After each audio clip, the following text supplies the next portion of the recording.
Ano ba namang grades yan? Palakol na naman. Wala namang ipagbabago to. Ano bang pinagagagawa mo sa buhay na bata ka? Napakamot si Edgar sa kanyang ulo dahil sa tanong ng kanyang ama. Hindi niya rin alam. Basta kapag nasa school siya at may nagtuturo sa harap, parang lumulutang ang mga salita sa hangin. At kahit anong gawing abot ng utak na Edgar, hindi talaga maabot. Nag-aaral ka ba? Sayang ang pinapaaral sa'yo. Wala ka namang utak. Sabi pa ng kanyang ama at nagpatuloy na lang sa pagsisibak ng kahoy. Nangatwira naman agad si Edgar. May utak naman po ako, Tay. May natututunan naman po ako. Sige nga, Tay, kung wala po akong utak, edi zombie na lang ako rito. Patay na po dapat ang kausap nyo. Kumunot ang noo ng tatay niyang mainit palagi ang ulo. Ano, aba, pinipilosopo mo pa ako. Ikaw na nga hindi nag-aaral ng maayos dyan. Napangiwi naman si Edgar. Hindi maintindihan ang sinasabi ng kanyang tatay. Mali rin po kasi kayo, Tay. Hindi mo po dapat ako tinatawag na walang utak.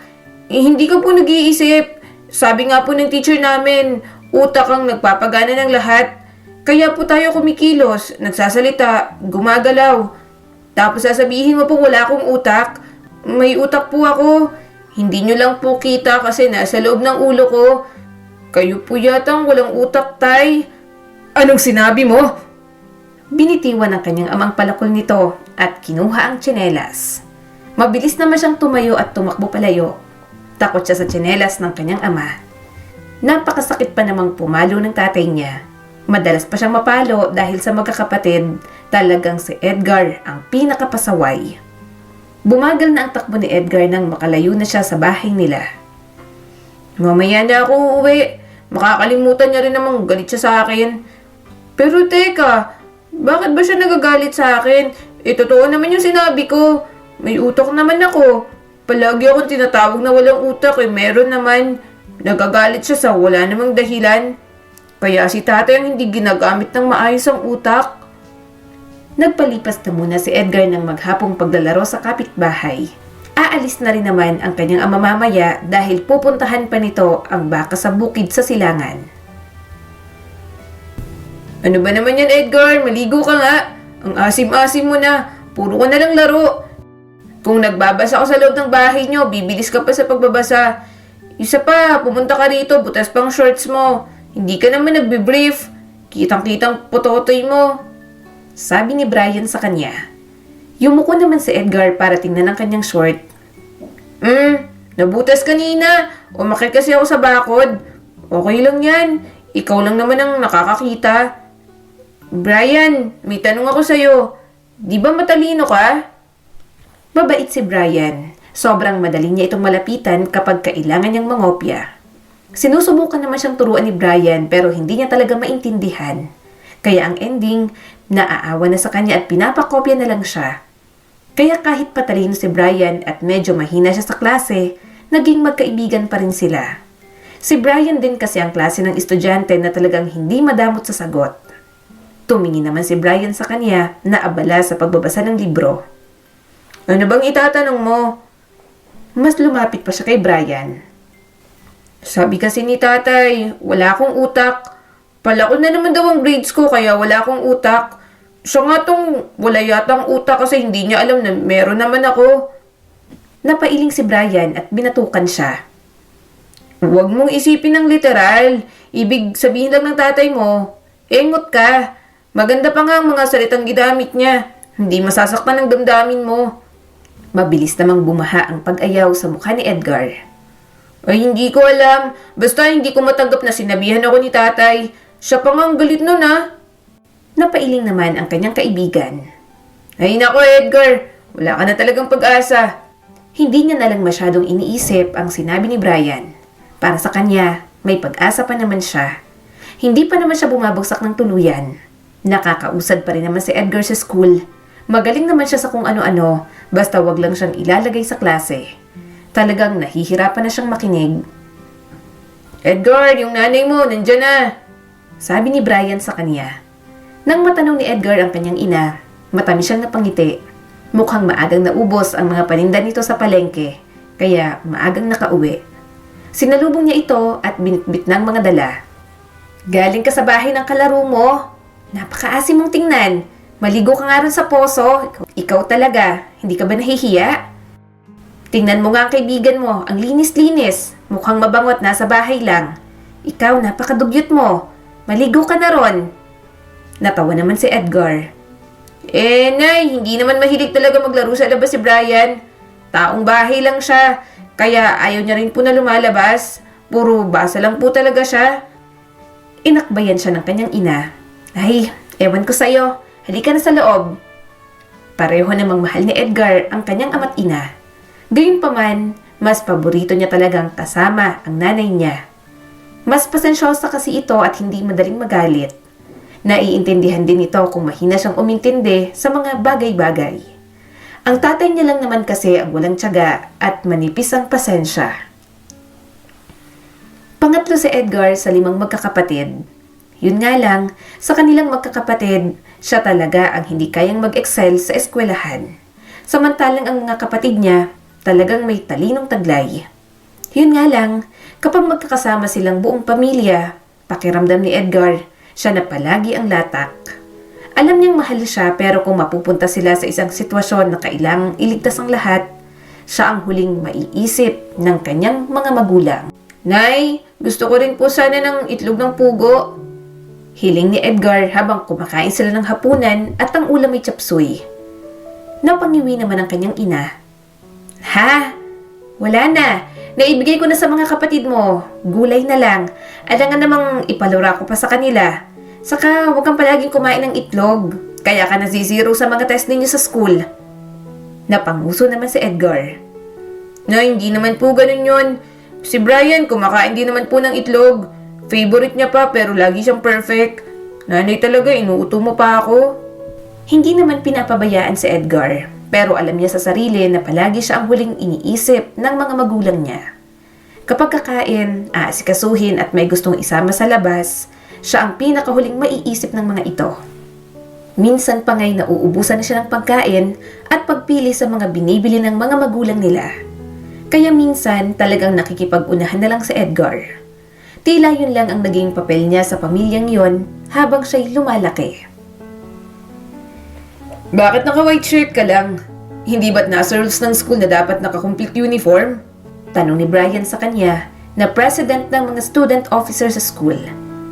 Napakamot naman siya sa batok. Brian, pasensya na, hindi ko pa nalalabahan. Palusutin mo na ako, tropa naman tayo. Napailing naman ang kaibigan niyang masyadong good boy. Oh, ilista mo ang pangalan mo rito at pumasok ka na. Mag-aral ng mabuti. Sira ulo ka talaga. Tumango agad si Edgar. Asus, duty na duty. Alam ko namang nakikipaglandian ka lang kay Genevieve. Napairap naman si Brian. Visit ka, pumunta ka na sa classroom mo, late ka na. Natatawang lumaya si Edgar. Hindi sila magkaklase ni Brian. Nasa first section ito habang nasa lower section naman siya. Gayunpaman, nanatili pa rin talaga ang pagkakaibigan nila ni Brian. Pagkapasok sa loob ng classroom, special mention pa siya ng kanyang advisor. Mr. Edgar Di Maano, patapos ng time ko sa klase ninyo. 5 minutes na lang ang natitira. Pumasok ka pa, nahiya ka pa talaga. Nagtawanan ang kanyang mga kaklase. Natatawang tinakpan na lang din ni Edgar ang mukha. Late na naman talaga siya. Okay lang yan, ma'am. Ang mahalaga, nakaabot pa po ako sa 5 minutes. Saka, ma'am, masyado kitang mahal na mahal. Kulang po ang araw ko kapag hindi po ako naka-attend sa klase mo. Pamimiloso po pa ni Edgar. Hindi naman siya natatakot, lalo na't mabait naman ang advisor nila sa taong iyon. Tinaasan naman siya ng isang kilay ng kanyang advisor. Malawak naman siyang ngumiti. Kahit medyo loko-loko siya, ginagalang niya pa rin naman ang mga guro. Siyempre, sa mga ito siya nagmamakaawa kapag patapos ng school year. Kahit passing grade lang, sapat na. Mabuti na lang, tinutulungan siya ni Gemma, ang top 1 sa klase nila. Hindi sobrang talino katulad ni Brian pero okay na. Girlfriend niya rin kasi, kaya may tagagawa siya ng assignments. Mabuti na lang at kahit gano'n ang itsura niya, pinatulan pa rin naman siya. Hindi naman kasi sobrang gwapo ni Edgar. Saktong may itsura lang, payatot dahil teenager pa lang naman at medyo kayumanggi ang kutis ng balat. Hindi siya katulad ni Brian na gwapo. Kung may advantage man siya, yun ay magaling siyang mangbola ng babae. Kaya nga siya nagkaroon ng girlfriend. Bakit absent ka na naman kahapon? Tanong ni Gemma sa kanya. Tumawa naman siya at kumindat sa kanyang girlfriend. Bakit mo inaalam, Lablab? Nag-aalala ka sa akin, oh. Tumaas ang isang kilay nito. Siyempre, girlfriend mo kaya ako. Malamang din na itatanong ko dahil sinabihan ako ni ma'am na tulungan ka. Mabuti nga tinatanong kita. Bakit ba kasi ang tamad mong mag-aral? Gagawa na lang ayaw pang ayusin. Ngiti-ngiti naman si Edgar at bahagyang bumulong. Pasensya na, Lablab. Huwag ka nang ganyan. Nakaka-inlove naman ang concern mo. Pwedeng pakis? Nalaki naman ang mga mata nito. Tumigil ka nga. Manahimik ka. Muntik na tayong mahuli nung nakaraan. Mahina namang tumawa si Edgar. Joke lang. Sige na, seryoso na. Inirapan na lang siya ng dalaga. Natawa siyang muli. Nasisiyahan talaga siya kapag naaasar ang kanyang girlfriend. Sa buong high school life, nakakailang girlfriend na din siya. Hindi naman din kasi siya seryoso at naghahanap lang ng magiging girlfriend kapag sobrang boring na sa buhay. Medyo tumagal lang sila ni Gemma dahil palagi siyang tinutulungan sa schoolworks. Oh, timang ka ba? 2 beses ko na yan tinuro sa'yo. Ulitin mo. Huwag kang parang ewan dyan, na-stress ako sa'yo. Sunod-sunod na bulalas ni Gemma. Kinuha niya naman agad ang papel mula rito. Ayan ka na naman. Nagrarap ka na naman, Lablab. Kaso, hindi na ito sumagot. Tinutulungan kasi siya ng dalaga sa pagkukumpleto ng mga requirements. Magko-compute na naman ng grades ang mga teacher at walang mako-compute sa kanya. Wala naman siyang ginawa. Bukod sa tinatamad, marami na siyang ginagawa pagdating sa bahay. Nawawala na sa isip niya ang mga dapat gawin tungkol sa school. Eto, tama na ba to? Tanong niya ulit kay Gemma. Tiningnan naman agad nito iyon. Tama yan. Napangiti naman si Edgar. Hindi talaga niya alam ang sagot, kaya nakakausad siya kapag nahuhulaan niya. Kapag tinuro sa kanya, hindi niya talaga mabilis maintindihan. Ililibre kita, gusto mo? Tanong ni Edgar. Tumaas ang isang kilay nito. Alam mong hindi ko tatanggihan yan, Lablab. Kailangan ko ng pagkain dahil nakaka-stress ka. Tumango-tango naman si Edgar. Mabuti na lang naipon ko ang baon ko sa loob ng 1 linggo. Medyo hirap kami ngayon eh. Yung kuya ko kasi nagbabalak na mag-aral sa college. Inuuna muna ng mga magulang ko kaya medyo hirap kami ngayon. Wala nga akong baon kahapon. Napatingin sa kanya si Gemma. Kaya ka absent? Tumango naman si Edgar. Oo. Muli nitong binalik ang atensyon sa ginagawa. Huwag mo na akong ilibre, itabi mo na lang yan. Umiling naman ang binata. Hindi, may budget talaga ako para dito, Lablab. Kapag may girlfriend ako, may budget talaga ako.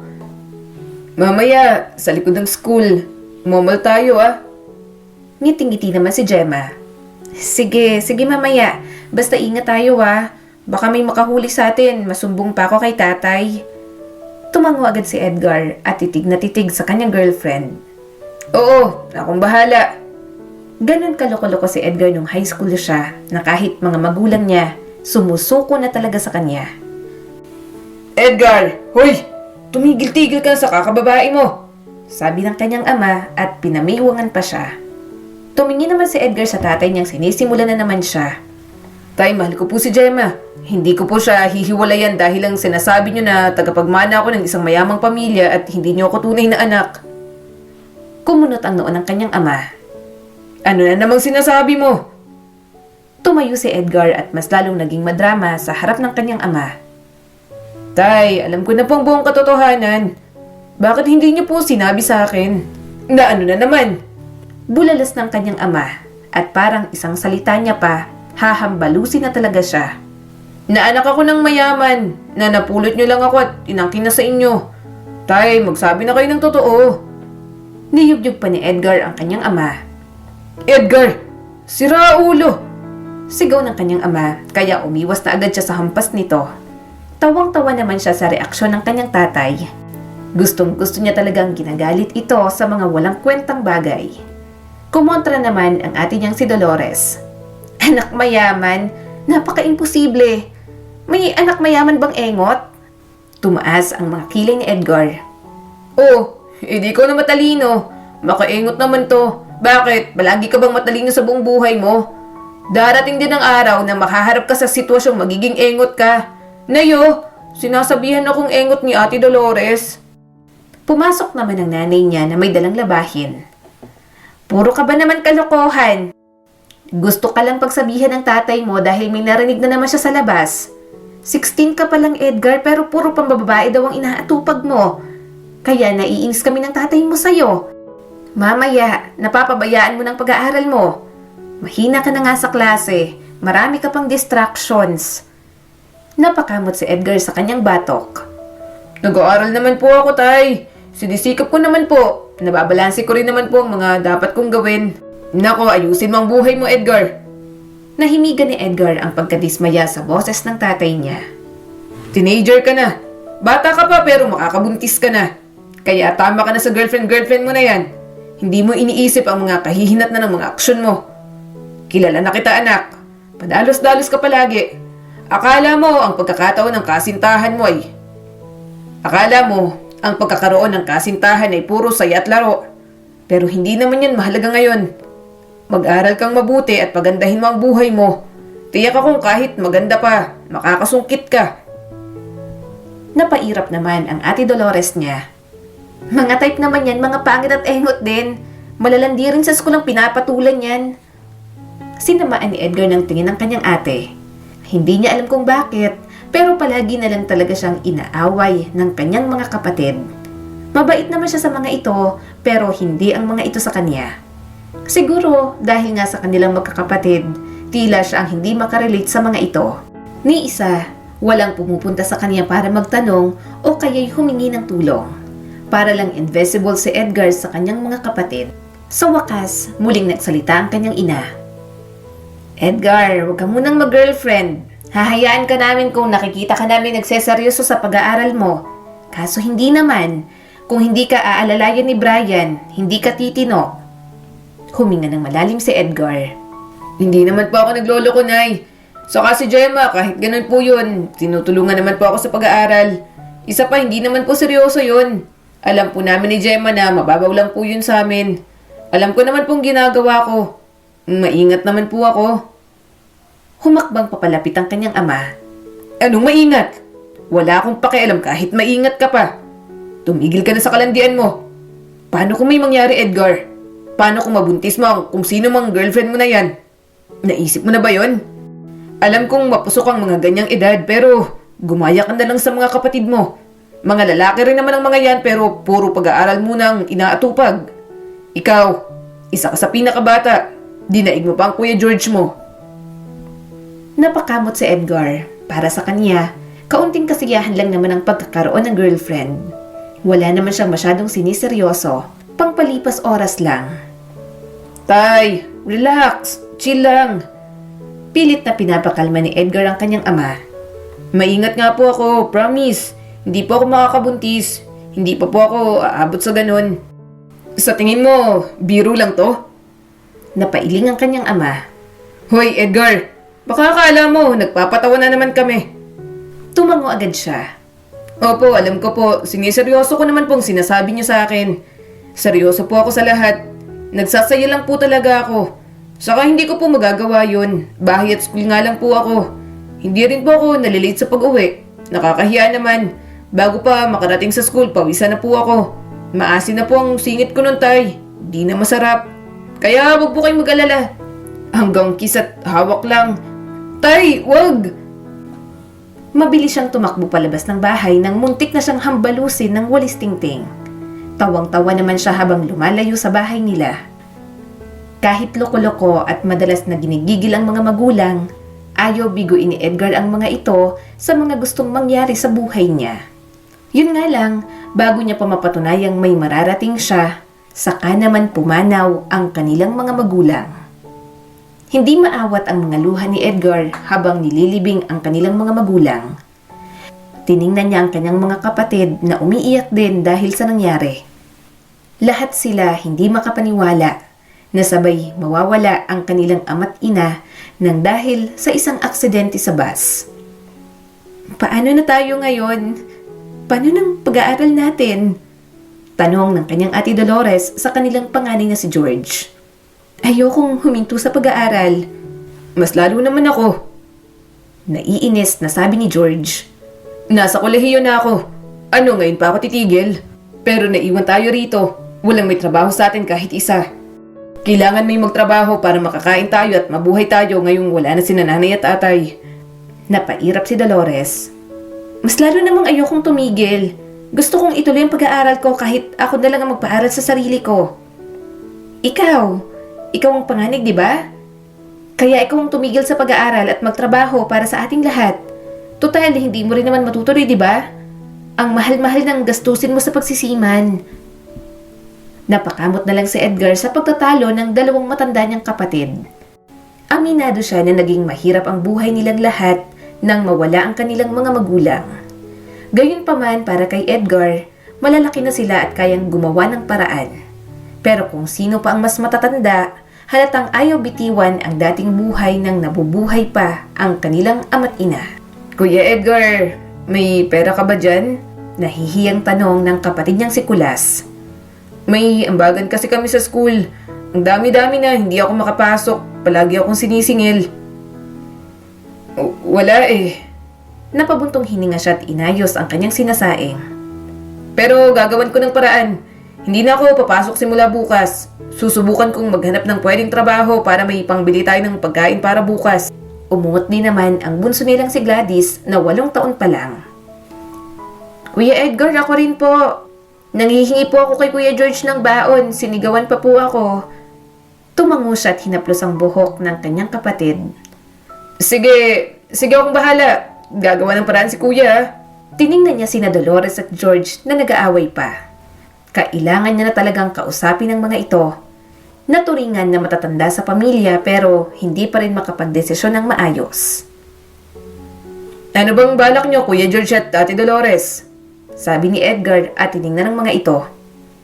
Wala nang bigas na pangsaing bukas. Mas maganda kung magtulungan na lang tayo para mabuhay tayong lahat. Sinamaan siya ng tingin ng kanyang Ate Dolores. Hindi ko nga gustong tumigil sa pag-aaral. Kaya kong pag-aralin ang sarili ko. Isa pa, si Kuya George tong panganay. Kaya dapat, siya ang sumalo ng lahat para buhayin tayo. Bumahan naman ang inis kay George. At ano, titigil pa ako? Kaunti na lang. Kapag naging seaman ako, pare-pareho naman tayong hahayahayang buhay. Kapag naging seaman ako, pare-pareho naman tayong hahayahayang buhay. Puro sarili na lang ang iniisip mo, Dolores. Kaunting sakripisyo naman. Saglit na napayuko si Edgar. Hindi siya makapaniwala sa panganay at pangalawa sa kanilang magkakapatid. Nadidismaya lang siguro siya na kung sino pa ang mga pinakamatatanda, ang mga ito pang hindi nag-iisip ng maayos at mas makakabuti para sa lahat. Napakagatlabi si Edgar bago muling nagsalita. Ako na lang muna magtatrabaho. Maghahanap ako ng trabaho at titigil muna ako sa pag-aaral. Napailing si Dolores. 16 ka pa lang, sino namang tatanggap sa'yo? Isa pa, makakahanap ka kaya ng trabaho engot ka? Baka kahit sa fast food restaurant hindi ka matanggap, test pa lang bagsak ka na. Medyo nasaktan si Edgar sa sinabi ng kanyang ate, pero dinaan niya yun sa tawa. Malay mo naman, ikaw talaga Ate Dolores, palagi mo na lang pinapangunahan. Ipanalangin nyo na lang na sana makahanap ako ng trabaho, para naman makakain tayo. Napabuntong hininga si George. Sige, Edgar, ikaw na munang sumalo sa lahat ng gastusin dito sa bahay. Kami, mag-aaral muna kami ni Dolores. Hayaan mo at kapag naging seaman ako, pababalikin kita sa pag-aaral. Tumango naman si Edgar at ngumiti. Sige lang, kapag may kailangan din kayo, pwede niyong sabihin sa akin. Baka may magawa rin akong paraan. Tutulungan ko rin kayo sa pag-aaral. Kahit alam ni Edgar na mahihirapan siyang saluhin ng lahat, medyo may kagalakan sa kanyang puso. Noon pa man, palagi siyang iniitsapwera ng mga kapatid niya. Kaya ngayong may magagawa siya sa pamilya, pakiramdam ni Edgar, napapansin na siya ng mga ito. Na baka sa wakas, may halaga ng existence niya sa mga ito. Na baka hindi na ang mahina ang utak at walang kwenta ang turing sa kanya. Dahil 16 pa lang, kung saan-saan lang siya nakakahanap ng sideline. Minsan ay nagtatabas ng mga damo sa kapitbahay, bagger sa maliliit na grocery sa palengke, at minsan ay tendero ng isda. Lahat ng trabahong kaya niyang gawin ginawa niya para lang mabuhay ang mga kapatid niya. Nang lumipas ang mga taon, sumubok na siya sa mas okay ang trabaho. Kaso nga, hindi siya matanggap. Dahil katulad ng sabi ni Dolores, mahina ang utak niya. Hindi niya naman itinatanggi iyon. Aalis na kayo? Tanong ni Edgar kay Brian. Marahang tumango ang kanyang kaibigan. Oo, sumakabilang bahay na si tatay. Ibinibenta na rin tong bahay kaya balak na namin pumunta sa Maynila. Titigil na rin muna ako sa pag-aaral kasi tulad mo, ako na rin ang magtatrabaho para sa mga kapatid ko. Pero sa'yo, okay na kasi malalaki na kayo. Sa akin, maliliit pa. Kaya talagang ako nang maaasahan. Hindi na rin naman maaasahan si mama. Kapag may pagkakataon, bumisita ka naman dun ha. Tatawag din ako minsan para mangumusta. Oo, mag-ingat kayo ron ha. Inakbayan ni Edgar ang kanyang kaibigan. Mamimiss ko kayo. Kahit na wala ang kanyang kaibigan, nagpatuloy pa rin siya sa buhay. Hindi rin muna pumasok si Edgar sa relasyon. Mas iniisip niya palagi ang magtrabaho para sa mga kapatid. Akala ni Edgar, nagtutulungan sila para makasurvive na magkakapatid. Pero mukhang siya lang pala talaga ang nag-iisip nun. Nakatapos ang kanyang Kuya George sa pag-aaral, pero hindi pa naman nakakasakay ng barko. Nakatapos ang kanyang Kuya George sa pag-aaral, pero hindi pa man nakakasakay ng barko, nag-asawa na agad. Samantala, sumunod din naman si Dolores na nabuntis habang nasa kalagitnaan ng pag-aaral. Kaya ang pag-asang bumalik pa si Edgar sa pag-aaral, wala na talaga. At talagang namuhay na sa bagong buhay ng mga itong dalawa. May hinanakit siya sa mga nakatatandang kapatid pero pinilit niya na lang kalimutan. Mas tinuon niya na lang ang sarili sa pagpapaaral sa mga mas nakakabata. Edgar, lutuin mo nga to. Tapos mamaya ihain mo na. Sarapan mo na lang ang luto at sumama ka sa mga kapatid ng asawa ko. Nakakahiya naman kung hindi masarap ang ihahain natin. Sabi sa kanya ni Kuya George at ibinigay sa kanya ang mga isdang nahuli. Tumango agad si Edgar. Sige, kuya. May kaya ang napangasawa ni George dahilan kaya hindi na ito sumakay sa barko. Hindi naman sa sinasabi niyang underdesaya ang kapatid niya pero parang ganoon na nga. Bakit ganyan ang itsura ng kapatid mo? Gwapo ka naman, George. Bakit parang mukhang unggoy itong si Edgar? Narinig niyang tanong ng hipag niya.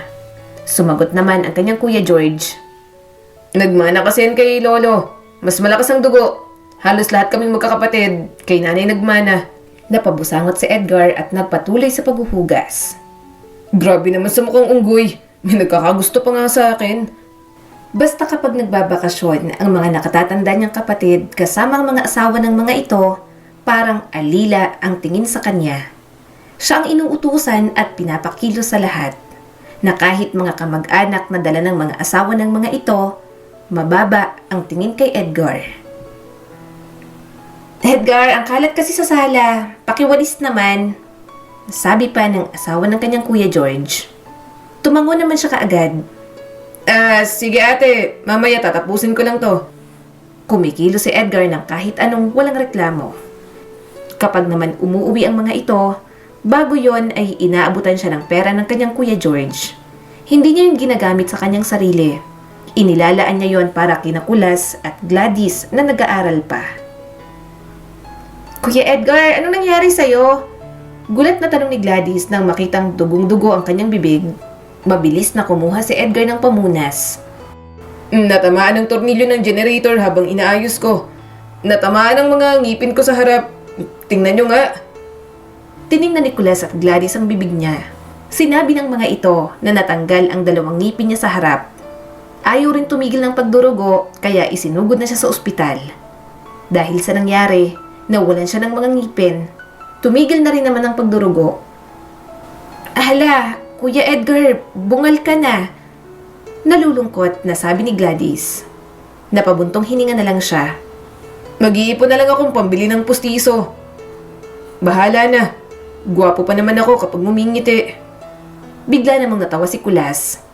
Kuya, wag ka munang ngumiti. Nakakatawang itsura mo. Saka ka nang ngumiti kapag may pustiso ka na. Humalakak din si Gladys at tinakpan ang kanyang bibig. Oo nga, Kuya Edgar. Ang creepy ng itsura mo. Tinawanan na lang din ni Edgar ang sitwasyon niya kahit pa namomroblema na din siya. Mahalaga ang ngipin sa isang tao.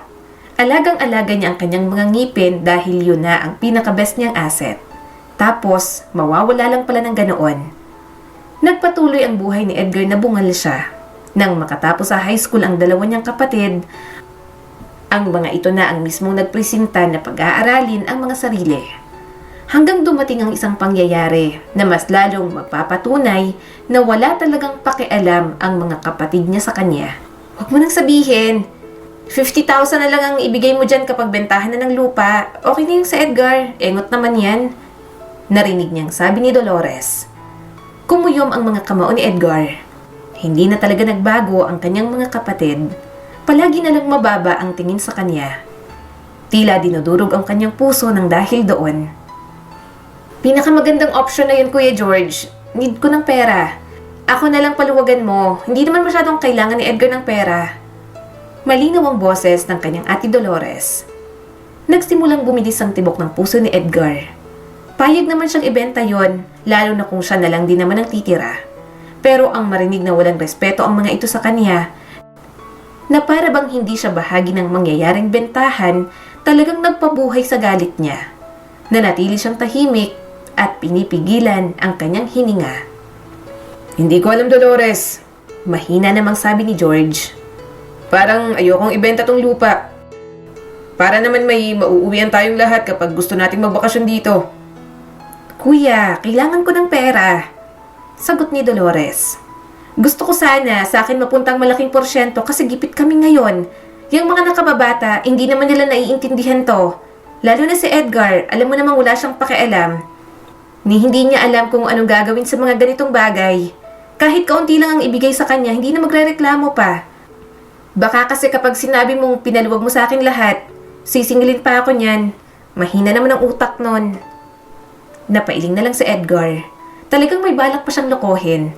Dahil mahina ang utak niya, pagsasamantalahan na lang ang kabaitan niya. Walang pagdadalawang isip, pumasok si Edgar sa silid. Parehong natigilan sina Kuya George at Ate Dolores. Edgar, narinig mo... Pinutol niya agad ang sasabihin ng kanyang Kuya George. Narinig kong lahat. Matalim na sabi ni Edgar. Hindi ako makapaniwala na ginagawa niyong dalawa to sa akin. Hindi ako makapaniwala na pinaplano niyong ibenta ang lupa at dayain kami. Na parang hindi kami mahalaga ni na Gladys at Kulas. Mas lalo na ako na minamaliit niyo na mahina ang utak. Namula ang mukha ni Ate Dolores, ngunit mabilis na nakabawi. Edgar, hindi mo naiintindihan. Hindi ko talaga naiintindihan. Tumaas ang boses ni Edgar. Kayong dalawa, sobrang laki ng pagtatampo ko sa inyo. Sinalo ko lahat dahil akala ko tulungan tayong tatlo para gumanda lahat ang buhay natin.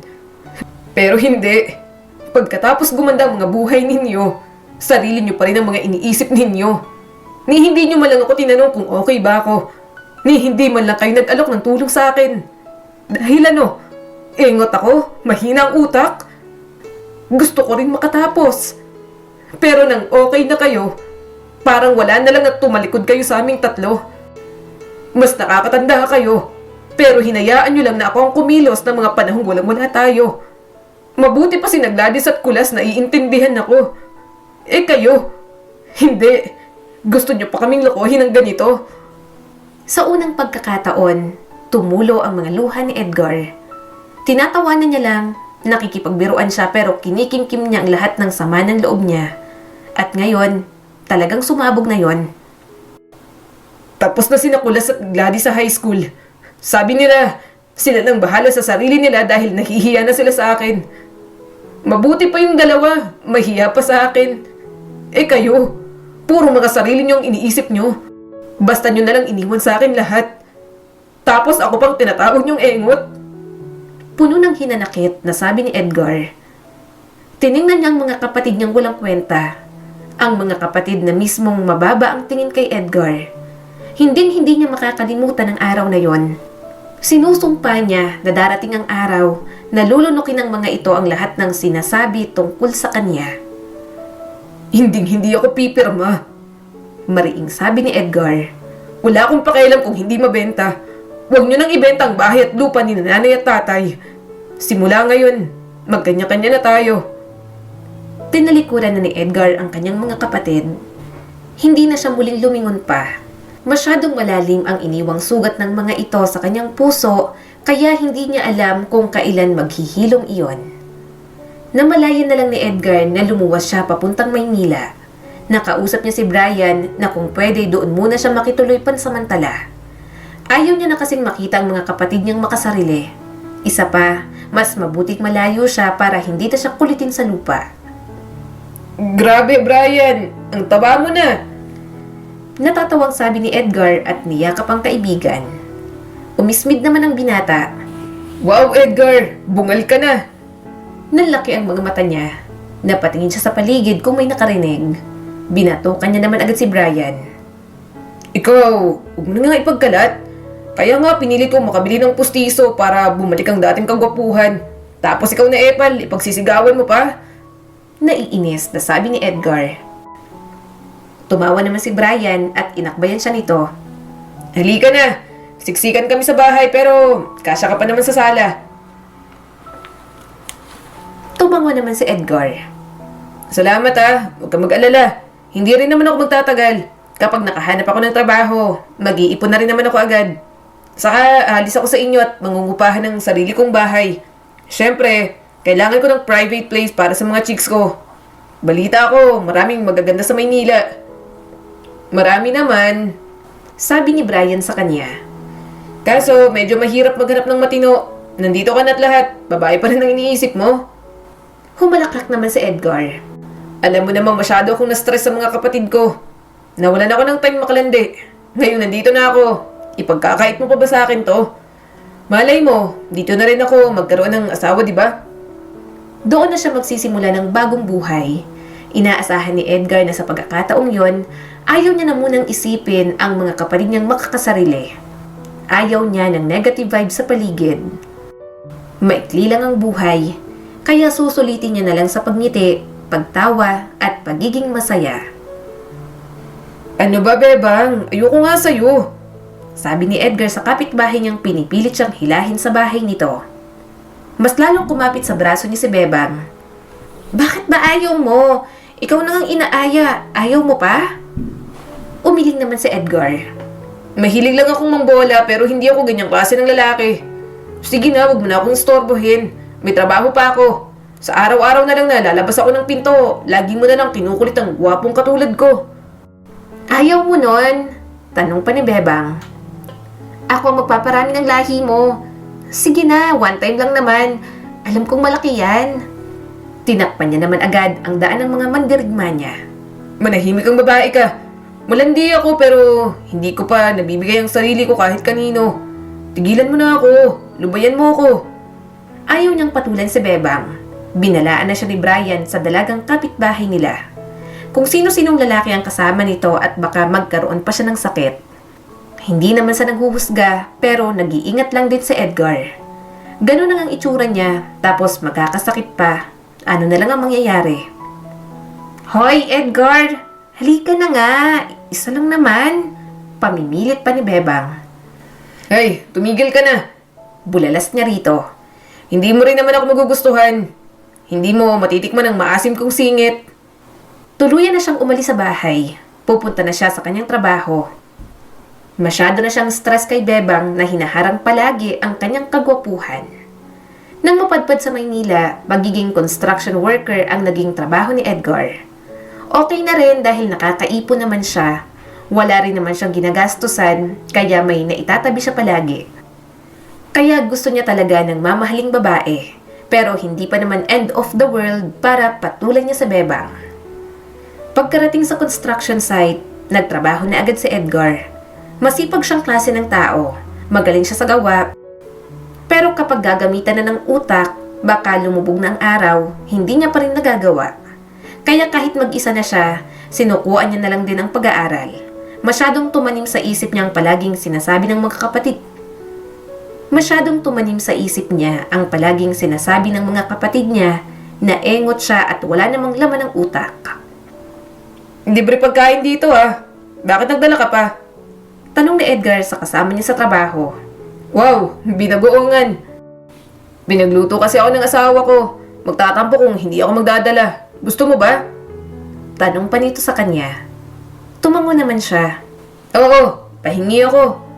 Napangiti si Edgar nang matikman na masarap yon. Marunong naman ako magluto at hindi ko gagawing alilang magiging asawa ko. Pero masarap siguro sa pakiramdam na inaasikaso at pinagluluto ng asawa, no? Tumango naman ang kasamahan niya. Oo, lalo na kapag pagod ka galing trabaho. Mag-asawa ka na. Humalakak naman si Edgar. Ang hirap maghanap. Lumingon ka lang sa tabi-tabi. Malay mo, nandyan lang sa paligid ang nakatadhana para sa'yo. Sabi pa nito sa kanya. Imposibleng makahanap sa tabi-tabi. Gusto ni Edgar ng matinong babae at kapag matinong babae, madalas na nasa bahay lang ang mga ganoon. Pero nang napatingin siya sa entrance ng construction site, posible palang sinasabi ng iba na tila tumigil ang mundo at naging slow motion ang lahat. Ang ganda.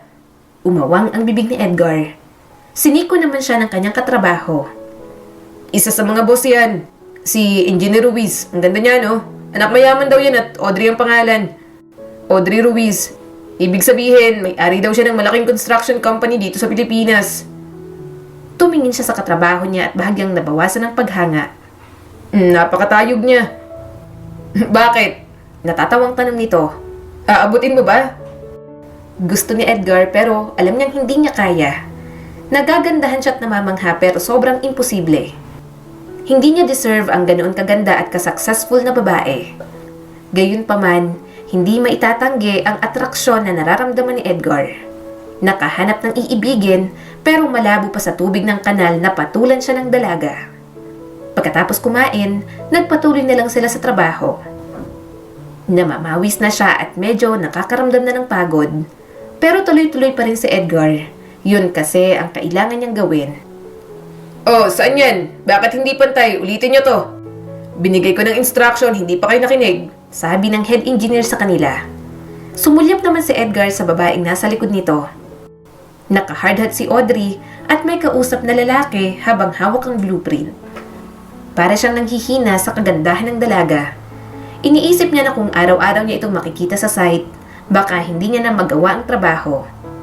Aray! Mahinang daing ni Edgar dahil tumama ang likod niya sa magabok na sahig at naibagsak niya ang sako ng buhangin. Oh, ano nangyari dyan? Binamiwangan siya ng head engineer. Ingat-ingat! Gawin niyo ang trabaho niyo pero mag-ingat pa rin kayo. Tumango si Edgar at agad na tumayo. Opo, pasensya na po. Kakasulyap niya kay Audrey kanina, bumangga na pala siya sa isang haligi. Tumama ang mukha niya kaya bahagyang namumula yon. Chinek niya ang pustiso niya dahil baka natanggal na.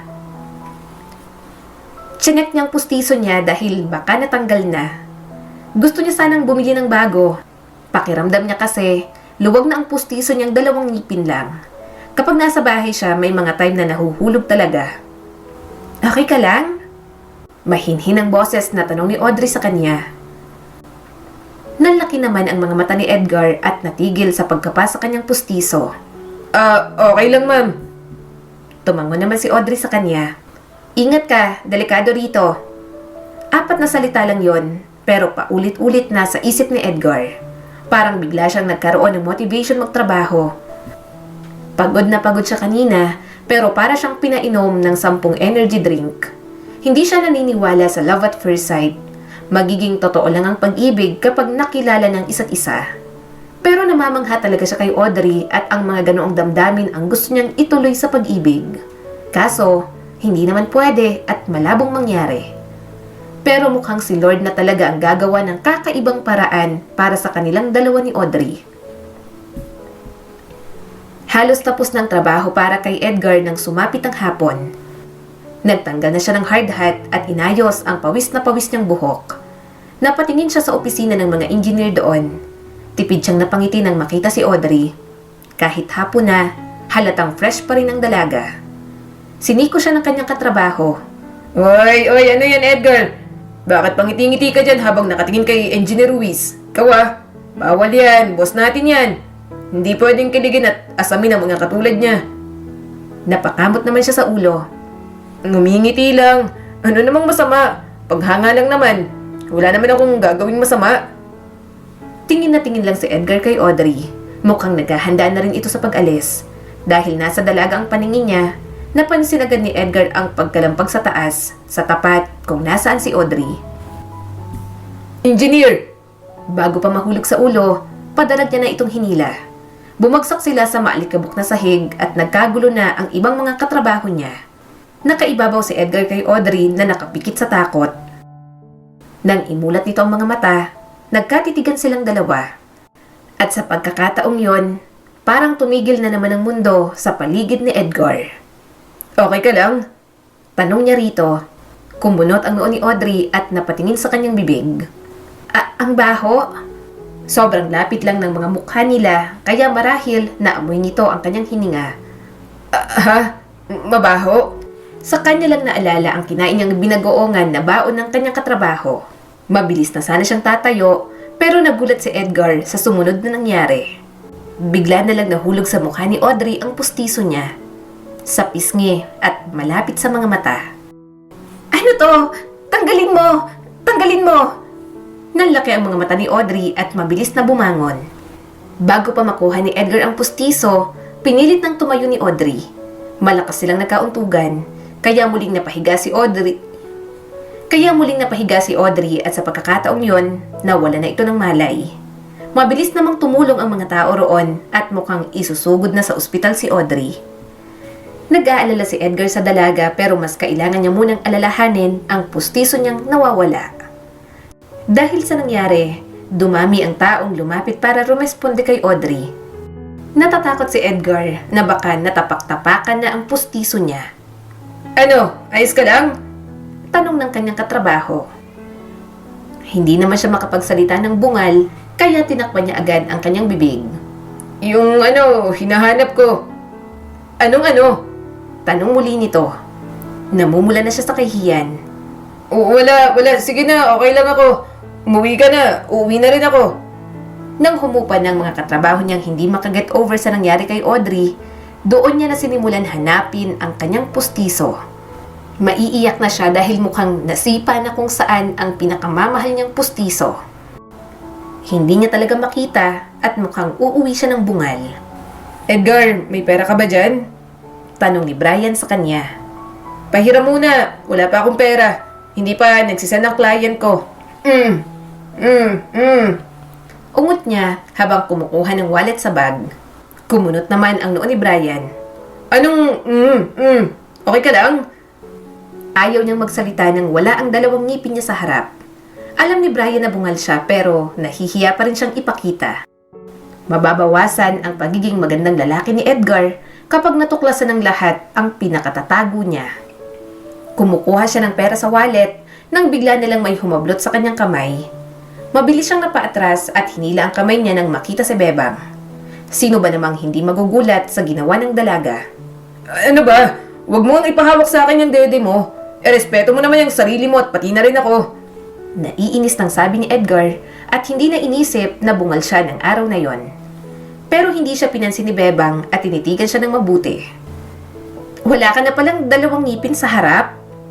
Napapikit siya sa inis. Ginagalit kasi siya ni Bebang na wala na tuloy sa kanyang isip na wala ang pustiso niya. Narinig niya ang tawa ni Brian kaya kumuha na siya ng pera sa wallet. Kaya pala, kanina. Tinatago mo pa eh. Alam ko namang nawalan ka na ng ngipin dyan. Natatawa pang sabi ni Brian. Napakamot na lang si Edgar sa ulo. Siyempre, nahihiya naman ako. Baka mawala na pagwapuhan ko niyan.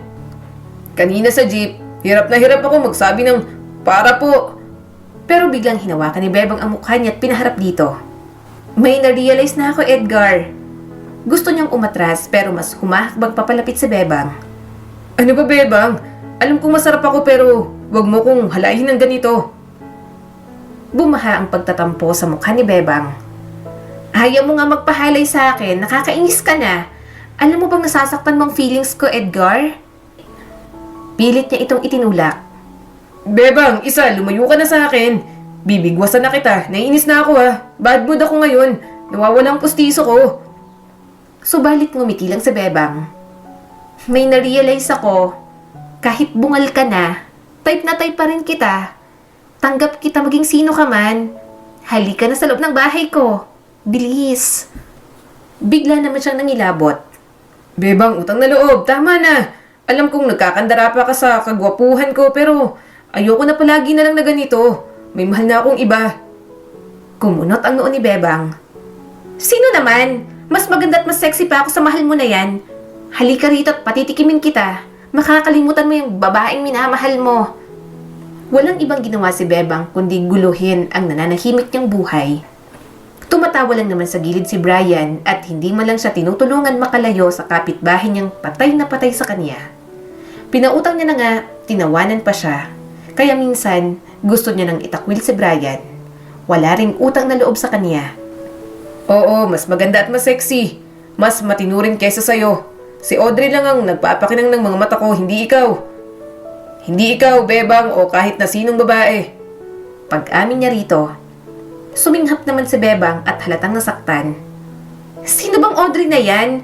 Hindi ako papayag. 2 taon na tayong magkakilala at magkapit-bahay.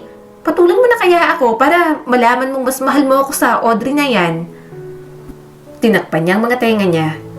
Naririndi talaga siya sa bunganga ni Bebang. Paano na lang kapag nasa kama na sila, baka mas lalo lang siyang marindi. Kaya hindi niya na naiisip na patulan si Bebang at gagawin niyang asawa. Nang makapasok sa loob ng bahay, doon lang tumahimik ang mundo ni Edgar. Gayunpaman, hindi pa rin matahimik ang isip niya. Mukhang hindi niya na mahahanap ang pustiso na yon, kaya kailangan niya nang magpagawa ng bago. Kaso may pasok siya bukas, kaya mukhang papasok siya sa trabaho ng bungal. Kinabukasan, bumalik na siya sa trabaho. Ginawa ni Edgar ang lahat ng makakaya niya para hindi dumaldal. Naitatago niya pa naman sa mga labi niya. Huwag lang talagang may mangbabwisit sa kanya. Magiging payapa ang kanyang buhay. Magsusuot na lang siya ng face mask pa uwi. Pero ng oras ng tanghalian, pinatawag siya ni Audrey sa loob ng opisina. Kinabahan agad si Edgar. Sobrang asim niya pa dahil sa pawis at marumi din ang damit. Mabilis siyang kumuha ng face mask at isinuot iyon. Saan ka pupunta? Tanong ng katrabaho niya. Sa opisina ni Engineer, pinapatawag ako ni Audrey. Ni Engineer Ruiz. Sagot ni Edgar. Inasar naman siya nito. Audrey, bakit? Close kayo? Sira ulo, boss natin yan. Huminga siya ng malalim. Oo, alam ko. Naglakad na si Edgar papunta sa opisina. Tinanggal niya muna ang kaba na nararamdaman bago kumatok. Engineer Ruiz. Mahina niyang sabi sabay katok. Nagsalita naman agad ang dalaga. Bukas yan, halika rito, pasok ka. Kinakabahang binuksan niya ang pinto. Nang buksan niya yon, si Engineer Ruiz lang ang nandoon. Naabutan niya itong inaayos ang mga pagkain sa isang maliit na lamesa sa tapat ng sofa. Halika, maupo ka. Sabayan mo akong kumain. Gusto rin kasi kitang kausapin. Nakangiting sabi ni Audrey sa kanya. Bahagyang umawang ang bibig ni Edgar. Wala na. Hindi lang pala pustiso ang mahuhulog sa kanya. Pati yata puso niya, nahulog na sa magandang dalaga na nasa harap niya. Kumusta ka po, Engineer? Nahihiya siyang magtanong, pero hindi niya pa rin napigilan. Pasensya na po na nauntog po kayo sa akin. Nawalan ka po tuloy ng malay. Umiling naman si Audrey. Hindi naman dahil doon kung bakit ako nahimatay. Mas lalong nag-alala si Edgar. Kung ganun, dahil po saan? Dahil po ba sa pustiso kong nalaglag sa mukha mo? O dahil po nahilo kayo sa babahong hininga ko kahapon? Pasensya na po. Kumain po kasi ako ng binagoongan ng tanghali. Napangiwi naman si Audrey pero natawa pa rin. Ha? Naalala ko bigla. Don't worry. Hindi naman dahil doon. Over-fatigue lang dahil sa dami ng trabaho. Halika, maupo ka na rito sa sofa. Gusto kitang kasabay kumain. Nag-order talaga ako para sa ating dalawa. Gusto kitang makausap at pasalamatan dahil na rin sa pagligtas mo sa akin. Umupo si Edgar sa sofa at napangiti. Wala yon. Tanggalin mo na yung face mask mo. Paano ka kakain? Tanong ni Audrey at binigyan siya ng mga kubyertos. Nawala agad ang ngiti ni Edgar. Wag na. Nakakahiya kasi. Kahapon, hindi ko makita ang pustiso ko. Hindi ko alam kung saan nahulog. Nakakahiya na makita mo akong bungal. Biglang tumayo si Audrey at may kinuha sa bag nito. Maya-maya may dala na itong maliit na box. Napasinghap siya nang ibinigay ni Audrey ang kahon. Ngumiti ito sa kanya. Salamat sa ginawa mo. Nakita ko yan at naalala kong... Umiling agad siya at ibinalik ang maliit na kahon sa dalaga. Hindi ko po matatanggap to. Okay na po sa akin na nagpasalamat ka. Sobra na po sa akin yun. Hindi na po kailangan ng ganito. Kumunot naman ang noo ni Audrey. Ha? Hindi naman to... Pero mariing tumanggi si Edgar at mahigpit na pinahawak sa dalaga ang maliit na box. Engineer, wag na po. Hindi ko po talaga matatanggap yan. Tumulong po ako dahil kailangan mo po ng tulong. Hindi po ako humihingi ng kahit na anong kapalit. Box pa lang, naisip na agad ni Edgar na alahas iyon. Alam niyang mayaman si Audrey, pero ayaw niyang tumanggap ng ganoon kaganda at kamahal na regalo. Tinulungan niya ang dalaga dahil gusto niya lang namang tumulong. Napabuntong hininga si Audrey at ipinilit pa sa kanya ang box. Edgar, ano ba? Tanggapin mo to kasi... Itinulak niya muli ang box. Engineer, wag na nga po. Hindi ko matatanggap ang... Binuksan pa ni Audrey ang kahon. Anong hindi matatanggap? Sayong... Ma'am Audrey, wag na nga ho. Pilit niyang binabalik ang kahon. Ayaw makita ang makinang na alahas doon. Sa pagpipilit nila sa isa't isa, tumalsik ang laman ng kahon. Hindi alahas ang kumikinang, kundi ang pustiso niyang missing sa loob ng 24 hours. Parang muling naging slow motion ang lahat at may classical music pa sa background. Nakita ni Edgar kung paano nasilawan ng kaunting sinag ng araw ang pustiso niya. At pareho silang nagulat ni Audrey nang tumalsik yon sa sabaw ng ulam nila. Sabi ko naman sa'yo, kunin mo na. Sa'yo yung pustiso, hindi ba? Tanong pa ni Audrey. Nakita kahapon sa bulsa ng coat ko kaya gusto kong maibalik sa'yo. Natulala na lang si Edgar sa pustiso niyang nasa sabaw ng tinola. Siguradong dagdag flavor pa yun sa ulam nila. Gustong gusto niya ng sampalin ng sarili. Puro kadugyutan niya na lang ang nakita ng babaeng kanyang hinahangaan. Kaya pala, hindi ko makita kahapon. Nahulog pala sa bulsa mo. Nalulumong sabi ni Edgar. Oo, teka, kukunin ko. Kumuha pa ng kutsara si Audrey at sinalok yon mula sa mangkok. Heto na, kunin mo. Itapon na lang natin tong ulam kasi baka lasang pustiso mo na. Nanginginig ang mga kamay na kinuha ni Edgar ang pustiso niyang napakaraming pinagdaanan. Sobrang hiyang-hiya na siya. Parang gusto niya na lang lamunin ng lupa. Gayunpaman, nagsimula na rin naman silang kumain. Na-realize niya na kahit mayaman at boss niya si Audrey, napakabait naman ito. Nakita niyang napapangiwi ito sa kadugyutan niya pero alam niyang normal na reaksyon naman iyon. Sino ba naman kasing tao ang matutuwa na mapatakan ng pustiso sa muka? Makita yon sa bulsa ng damit at mahulog pa sa ulam nila. So hindi ka talaga tubong Maynila. Galing ka sa probinsya. Kaya pala may punto ka ng kaunti. Sabi sa kanya ni Audrey habang kumakain. Opo, sagot naman ni Edgar. Bakit ka umalis sa inyo? Tanong pa ng dalaga. Hindi niya alam kung sasagutin niya ba yon. Pero yun kasi ang unang beses na may nagtanong sa kanya ng ganoon. Pakiramdam ni Edgar, may isang taong interesado sa buhay niya bukod kay Brian na matalik niyang kaibigan. Idagdag pang magaan agad ang loob niya kay Audrey. Wala na kasi ang mga magulang namin. 5 kaming magkakapatid. Nang pumanaw, ako ang sumalo sa lahat ng responsibilidad. Para yung ate at kuya namin makapag-aral. Dinaan pa ni Edgar sa tawa habang nagkakwento. Nakapag-aral naman sila kaso nakalimutan na kami. Kaya ako na lang ang nagpaaral sa 2 hanggang high school. Wala na akong iniintindi kundi sarili ko na lang. Kaso yung ate at kuya ko, mga gahama na at makakasarili. Kaya nagkanya-kanya na lang kami. Bumaha ang lungkot sa mukha ni Audrey. Kawawa ka naman. Ako, hindi ko kasi alam ang pakiramdam ng may kapatid. Isa lang akong anak ni na mommy at daddy. Tapos, hiwalay pa sila for so many years. Pero kahit broken family kami, hindi naman sila nagkulang sa akin pareho. Ngayon ngang matanda na sila, gusto ko silang magkabalikan talaga. Napangiti naman si Edgar. Sana magkabalikan ng mommy at daddy mo. Saka mukhang magandang pagpapalaki sa'yo. Lumaki kang mabait at marespeto sa kapwa mo, Engineer Ruiz. Audrey na lang. Kapag tayong dalawa, pwedeng Audrey na lang ang itawag mo sa akin. Gusto ko rin naman na maging magkaibigan tayo kasi mukha ka namang mabait. Tumango naman si Audrey at napangiti. Best parents ang mga magulang ko. Kahit madalas na nagbabangayan, Hinding-hindi ko sila ipagpapalit sa kahit na ano. Simula ng araw na yon, naging magkaibigan na silang dalawa ni Audrey. Kapag nagkikita sila sa site, palagi silang nagngingitian. Kapag may dalang pagkain si Audrey, palaging inaabot sa kanya. Nahihiya siyang tanggapin, kaso masyadong mabait ang dalaga para tanggihan. Alam niya namang imposible siyang magustuhan ni Audrey. Itsura pa lang at mga buhay nila, malayong malayo na. Kaya sapat na sa kanya ang ganoong koneksyon sa pagitan nila ni Audrey. Sa mga lumipas na araw, ganun lang ang takbo ng buhay ni Edgar. Minsan, nadadamay siya sa problema ni Brian. Napakarami kasi nitong dinadala bilang breadwinner ng pamilya. Mabuti na lang talaga, tapos na siya sa phase na yon. Yun nga lang, hindi siya pinapahalagahan ng mga kapatid niya. Napangiti si Edgar. Mabuti ka kasing anak at mabait ka. Mabilis ka pang maawa, lalo na sa pamilya mo. Kaya nga, kahit tapuan ka nun simula elementary hanggang high school, kapag ako nang humihirit sa pagkopya, hindi ka naman makatanggi.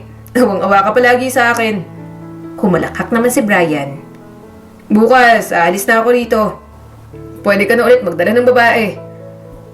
Napabusangot naman si Edgar. Para namang nagdadala siya ng babae ron, ni hindi niya nga alam kung kaya niya pang lumandi. Palagi na lang si Audrey ang kanyang iniisip. Nangangarap siya ng babaeng hindi mapapasa kanya, kaya mukhang tatanda na lang siyang binata. Wala nang makalagpas kay Audrey sa puso't isip niya. Wala akong trip. Mahina niyang sabi. Nawala na ako ng gana. May bago akong crush. Sino na naman? Tanong ni Brian. Huminga ng malalim si Edgar. Mayaman eh. Engineer at boss ko. Anak pa ng pinaka-big boss. Imposible akong magustuhan ni Audrey. Sa pangit kong tot, bungal pa. Pero ang lahat ng mga panghihimutok ni Edgar, mukhang mas lalo lang lalala. Ang koneksyon na mayroon sila ni Audrey, mas lalo lang magiging malalim para sa kanya. Audrey, bakit mo ako gustong makausap? Tanong ni Edgar at pilit tinatago ang pananabik. May bahagyang pag-aalinlangan si Audrey bago nagsalita. Edgar, gusto ko sanang humingi ng favor sa'yo. Medyo malaki at hindi ko alam kung papayag ka. Nagtaas ng kilay si Edgar at naiintriga. Sige, kahit ano. Ano ba yun? Alam mo namang malakas ka sa akin palagi. Isang malalim na buntong hininga ang ginawa ni Audrey. Pwede ba kitang maging boyfriend? Tumaas ang mga balikat ni Edgar sa sobrang gulat. Natakpan niya ang kanyang bibig. Hindi siya makapaniwala. Pakiramdam niya'y nananaginip lang siya. Pero hindi pala panaginip yon. Assuming lang talaga si Edgar. Kailangan ko na magpanggap ka bilang boyfriend ko. Patuloy pa ni Audrey. Napakurap si Edgar at saglit na natigilan. Ano? Oo, alam kong weird to pero kailangan kong tulong mo. Nagmamadaling paliwanag ni Audrey. Magpapanggap tayo sa harap ng mga magulang ko. Puro na lang kasi sila bangayan. Alam ko namang mahal pa nilang isa't isa. Kaya may plano ako para matrigger sila na magsama ulit. Kung sa tingin nila nasa isang relasyon ako, mababalisa sila. Kaso wala naman akong boyfriend at wala naman akong gustong sagutin sa mga naliligaw sa akin. Natigilan si Edgar. Mukhang tuluyan niya nang hindi maproseso ang lahat. Sa pagkakataong yon, baka nga tama ang kanyang ama na wala siyang utak. Wala dahil wala nang ibang gumagana sa kanya kundi ang puso niya. Gustong gusto niya si Audrey pero hindi niya inaasahan yon. Ilang buwan na silang magkaibigan simula nang magtrabaho siya roon. Dahil magkaibigan na sila, kung saan ito may project, sinasama siya palagi. Matalino, mabait, at hindi maikakailang kaakit-akit si Audrey. Kaya nga hindi matigil-tigil ang pagkagusto niya. At nasa harap niya na ngayon ang dalaga, humihiling sa kanya na magpanggap bilang kasintahan nito. Dahil sa gulat, nawalan siya ng imik saglit. Teka, wait lang Audrey. Medyo nalilito pa ako. Tanong ni Edgar. Bakit ako? Marami namang pwedeng lalaki dyan. Mas matalino, mas mayaman at mas gwapo. Oo, okay, tingin ko sa sarili ko, gwapo ako. Pero alam ko rin naman na may kanya-kanyang level ang kagwapuhan. Kaya bakit ako? Wala pa nga ako sa kalingkingan ng mga nanliligaw sa'yo. Isang buntong hininga ang pinakawala ni Audrey. Tama ka. Wala kang binatbat sa mga manliligaw ko. Maraming better choice kaysa sa'yo. Pero kahit ganoon, ikaw pa rin ang pinipili ko. Ikaw, Isa ka lang normal na lalaki. Komportable ako sa'yo. Ikaw lang din ang tanging kaibigan kong lalaki. Isa pa, kapag nalaman nila na may boyfriend ako na katulad mo, maaalarma sila. Kasi sure naman ako, inaasam nilang makakapangasawa ko ng mayaman, matalino at gwapo. Huminto si Audrey sa pagsasalita at narinig niya ang discomfort sa boses nito. Iba ka. Alam kong masamang pakinggan, pero hindi ikaw ang tipo ng magugustuhan ng mga magulang ko para sa akin. Sa tingin ko lang naman yon. Kailangan ko ng isang tao na hindi magpapalagay sa mga kalooban nila para ma-force sila na magsama at magkabalikan pag-usapan ng tungkol sa nakaraan ng mommy at daddy ko. Noon pa man ay alam niyang nagmula si Audrey sa isang pamilyang may mataas na inaasahan. Ano pa bang aasahan niya sa pamilyang successful at mayaman? Kaya alam niyang napaka-partikular ng mga ito tungkol sa uri ng mga taong nakakasama. Kahit sabihin kaibigan niya pa si Audrey, iba pa rin pagdating sa kanya. Okay, pero sigurado ka ba dito? Tanong ni Edgar na hindi pa rin sigurado. Ibig kong sabihin, hindi talaga ako ang taong babagay na ipakilala mo sa pamilya mo. Ang kilala mo ako, hanggang dito lang ako at kahit sikreto ko, alam mo na. Nag-aalinlangan man si Audrey, tumawa pa rin ito ng mahina. Pagpapanggap lang naman to, saka okay sabihin na natin na ikaw ang pinili kong ipakilala. Sure ako na maaalarma pa rin sila kasi sasabihin kong magpapakasal na tayong dalawa. Hindi naman sila matapobre, huwag ka mag-alala, gagawa lang tayo ng way para mag-usap sila at magkasama. Hindi ko kailangan ng isang mayaman, matagumpay na tao para magpanggap. Kailangan ko lang ng taong totoo at hindi magte-take advantage sa sitwasyon, Edgar. Huwag ka mag-alala, babayaran kita para sa abala. Nakaramdam ng kakaibang init si Edgar sa mga sinabi nito. Hindi niya maitatanggi na nakaramdam siya ng paghila patungo sa dalaga. Isang bagay na mas malalim kesa sa pagkakaibigan. Pero ang magpanggap na boyfriend nito, ibang level na sa kanya yon. Lumambot ang boses ni Audrey. Pasensya ka na, hindi naman sa hinuhusgahan kita o nilalait. Talagang mas komportable ako kung ikaw ang magpapanggap na boyfriend ko at pakiramdam ko, mas maaalarma sila. Bahagyang tumawa si Edgar at umiiling-iling. Hindi ko naman iniisip yon. Alam ko sa sarili ko na ganon. Kahit di naman ako, kung ako nasa posisyon ng mga magulang mo. Kapag nakita ko ang nakikipag-date ang anak ko na babae sa katulad ko, maaalarma din ako. Kaya huwag kang mag-alala. Nakukuha ko ang punto mo. Sige, gagawin ko na. Nakahinga ng maluwag si Audrey. Salamat, Edgar. Hindi mo talaga alam kung gaano to kahalaga sa akin. Pangako, pansamantala lang naman to. Hanggang sa magkabalikan na lang ulit si mommy at daddy. Gusto kong masubukan kung effective ang plano ko. Ngumiti si Edgar kahit na hindi siya lubos na sigurado sa gagawin nila. Huwag kang mag-alala, Audrey. Akong bahala. Sisiguraduhin natin na magkakabalikan ng mga magulang mo. At natagpuan na lang ni Edgar ang kanyang sarili na pumasok sa isang kakaiba at hindi inaasahang papel. Isang papel na hindi niya kailanman naisip para sa kanyang sarili. Ngunit isang papel din na hindi niya kayang tanggihan dahil sa kanyang minamahal na si Audrey. Audrey, kinakabahan ako. Parang ayoko na. Sabi ni Edgar nang nasa harap na sila ng bahay. Tumawa naman si Audrey at hinawakan ang kanyang kamay. Hindi yan. Ano ka ba? Tara na, nandito na tayo. Napabuntong hininga na lang si Edgar. Wala na siyang ibang maisip kundi ang magkahawak nilang kamay ni Audrey. Maliit lang ang kamay nito sa malaki niyang kamay. At para siyang hibang na nag-iisip na bagay pala ang mga kamay nila. Nang humarap na siya sa mga magulang ni Audrey na sina Mona at Jason, mas lalo siyang kinabahan. Sabi sa kanya ng dalaga, tawagin niyang mommy at daddy ang mga magulang nito. Natatakot siya pero sinabi ni Audrey na makikringe daw ang dalawa kapag tinawag niya ng ganoon. Magandang araw po, mommy and daddy. Ako po si Edgar. Nakangiting bati ni Edgar sa mga ito. Gustong kutusan ni Edgar ang sarili. Gusto niyang magmukhang confident, pero yon at halatang galing sa imbor na lang utak niya. Kahit si Audrey, naramdaman niyang tumawa sa gilid niya nang marinig nito ang pagtawag niya ng mommy at daddy. Pinigilan lang ng dalaga dahil talagang mahahalata sila. Parang biglang nangilabot ang nanay ni Audrey sa kanya. Magandang araw din. Bumulong ang asawa nitong si Jason kay Mona.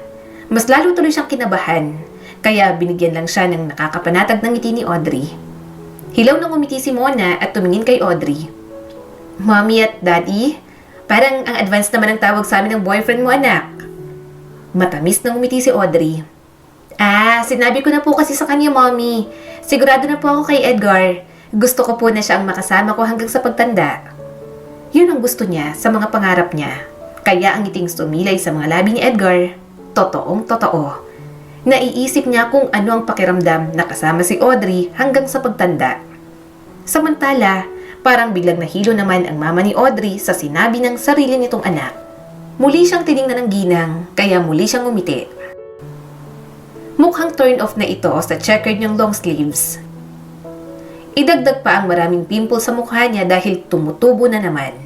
Nang makita niyang ama ni Audrey, napakagwapo pa kahit may edad na.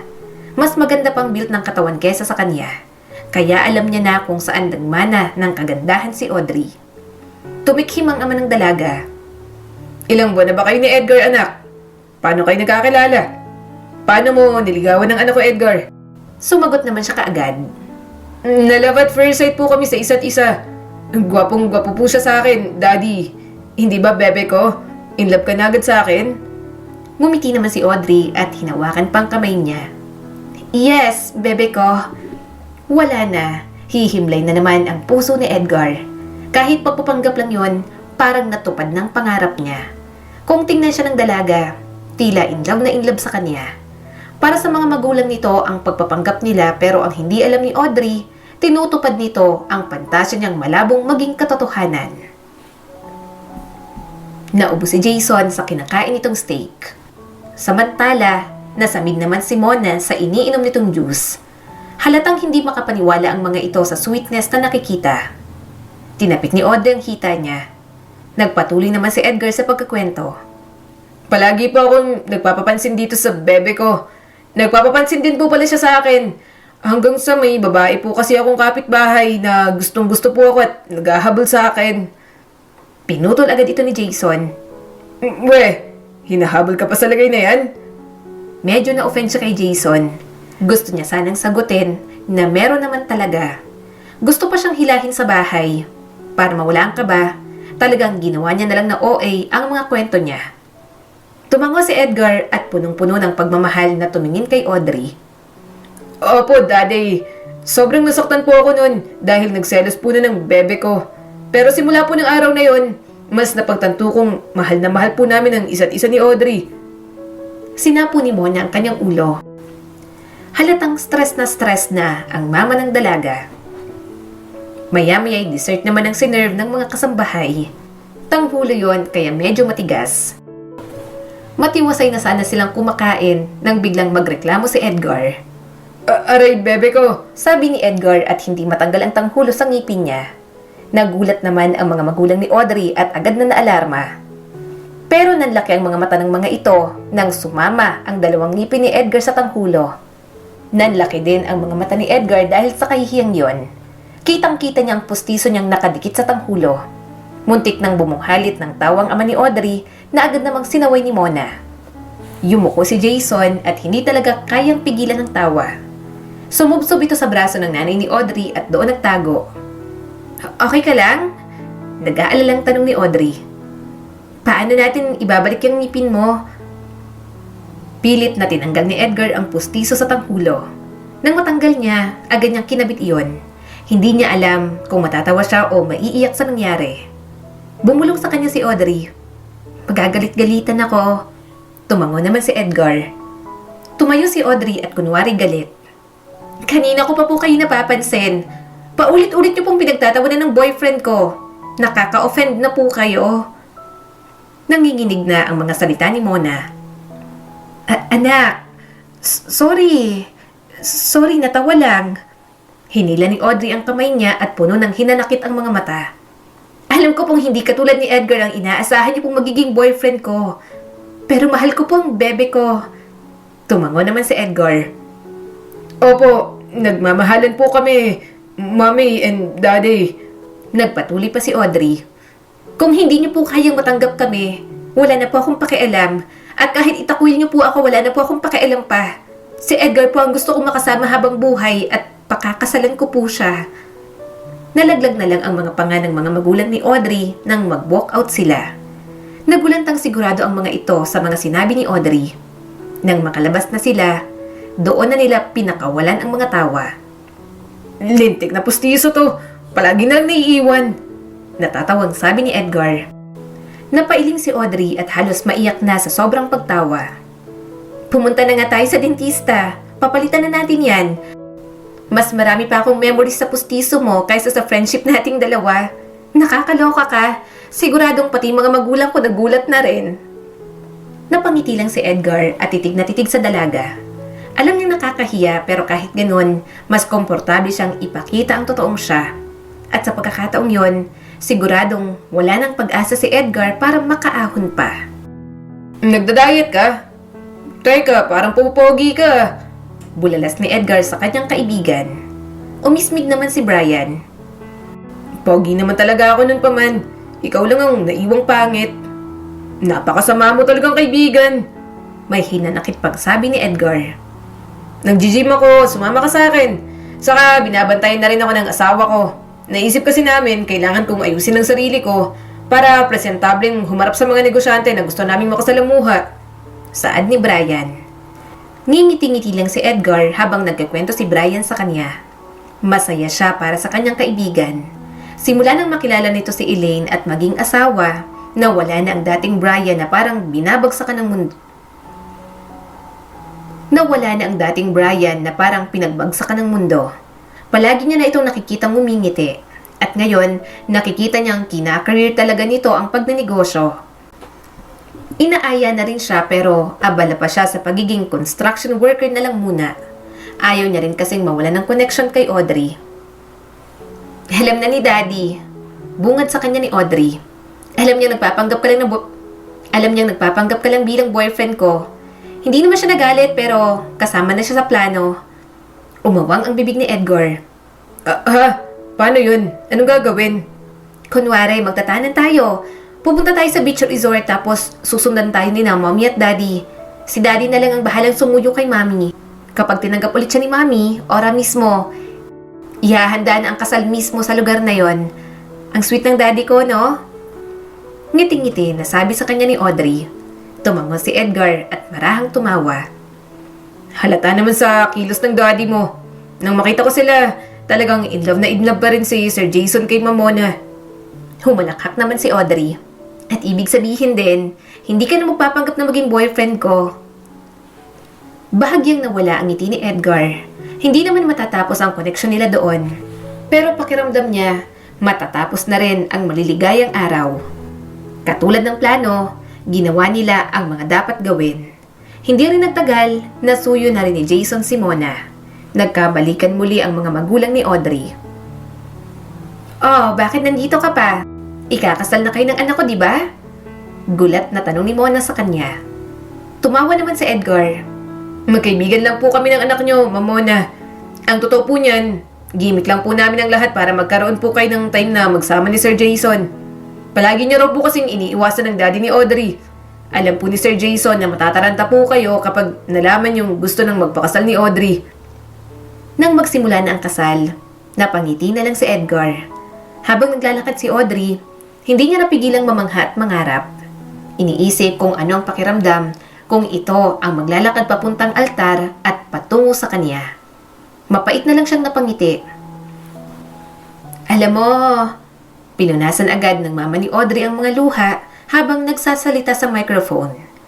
May nanghula sa akin noon, kasama ko si Evelyn.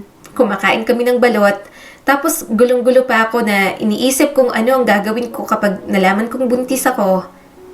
Napatingin si Edgar kay Audrey na wala na ring tigil ang pagluha. Kung ikasal din kaya sila ng dalaga, luluha rin kaya ito sa labis na pagmamahal? Napayuko na lang si Edgar. Sinaway ang sarili sa pangangarap ng labis. At mukhang tama nga siya dahil pagkatapos ng lahat ng yon, mukhang kailangan niya ng tigilan ang kanyang kahibangan. Saan ka pupunta? Tanong ng katrabaho ni Edgar. Kinuha niya ang payong sa bag. Bibigyan ko lang ng payong si Engineer Ruiz. Malayo pang sasakyan nun. Hindi siya nagdadala ng payong. Kahit nababasa, tumakbo pa rin siya papuntang opisina. Pero natigilan siya nang makitang may iba nang sumusundo kay Audrey. Nagtatawanan pa ang dalawa habang magkasukob sa payong. Mas gwapo, mas mayaman at mas successful. Naibaba niya na lang ang payong na dala. Nang makasakay na ang mga ito sa sasakyan, wala nang pakialam si Edgar kahit basang-basa na siya ng ulan. Nang hihina siya, mas lalong tumimo sa kanyang isip na sobrang magkaibang-magkaiba ang mundo nila ni Audrey. At hindi lang yon, kahit itsura niya, ni hindi kayang idikit sa dalaga. Lumandas ang mga luha sa kanyang pisngi. Humahadaw lang sa tubig ulan na pumapatak sa kanyang mukha. Hindi niya inasahan na iiyak siya ng ganoon dahil sa isang babae. Nasasaktan ang puso niya dahil alam niya na kahit anong mangyari, hinding-hindi masusuklian ang kanyang pagmamahal. Sasama ka na sa negosyo namin ng asawa ko? Seryosong tanong sa kanya ni Brian. Marahan siyang tumango at kababanlaw lang. Oo, marami naman akong inipon. Saka hindi ko pa nagagalawang binayad sa akin ni Engineer Ruiz. Tumaas ang isang kilay ni Brian at matama siyang tiningnan. Engineer Ruiz? Oh, akala ko ba best friends kayo at first name basis pa? At bakit namumugto yung mga mata mo? Anong problema? Umiwas agad ng tingin si Edgar at dinaan na lang sa tawa. Anong pinagsasasabi mo? Napabuntong hininga si Brian. Anong problema mo? Sige na, sabihin mo na. Kapag may problema ako, ikaw palagi ang napagsasabihan ko.